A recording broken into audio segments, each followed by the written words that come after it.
মামনি, এখানে কার জন্য দাঁড়িয়ে আছো? যার জন্য দাঁড়িয়ে থাকি, আপনাকে দেখতে হবে না। সেদিন তো না আমরা বলে চলে গেলে।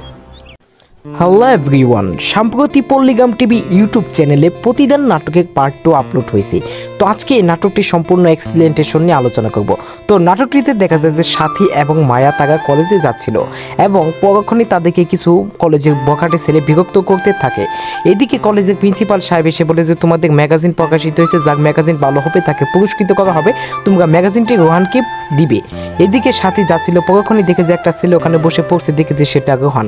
তার কাছে যাই বলে যে তোমার ডায়েরিটা কি আমাকে দিবে, সেখানে আমি বিভিন্ন গল্প লিখে থাকি। এদিকে ডায়েরি নিয়ে এসে অপেক্ষা করতেছিল রোহানের জন্য, পরক্ষণে সেখানে সেই কলেজের বখাটে ছেলে তাকে উত্ত্যক্ত করতে থাকে। রোহান এসে তাকে সেখান থেকে তাড়িয়ে দেয়। এদিকে আপাতত সেলিম সাহেবের ছোট ভাইকে নিয়ে কলেজে আসে, কেননা প্রিন্সিপাল সাহেব তার নামে বকেছে, বলে যে সিগারেট বিড়ি খায়, মেয়েদেরকে উত্ত্যক্ত করে। পরক্ষণে স্কুল ম্যাগাজিনে উপস্থিত হলে সেলিম সাহেব যখনই রোহানকে পুরস্কার দিতে যাবে, রোহান বলে আমি তার হাতে পুরস্কার নিব না, তাকে অপমান করে সেখান থেকে চলে যায়। এদিকে সেলিম সাহেব রাগে ফায়ার হতে থাকে, কেননা তার এই অপমান সে বলে কোনোভাবে সহ্য করবে না, বলে শালাকে ধরে আন।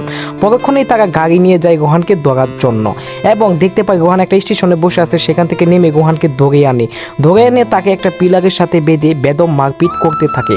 অর্থাৎ মারপিট করতে করতে এক পর্যায়ে দেখা যায় যে রোহান প্রায় অর্ধমিত অবস্থায় পড়ে রয়েছে। পরক্ষণেই সেলিম সাহেব বলছে শালাকে আগ মারা দরকার নাই, তো এখন চল। তো এটাই ছিল নাটকের সম্পূর্ণ আপডেট। তো আজকের মতো ভিডিওটা এখানেই শেষ করছি।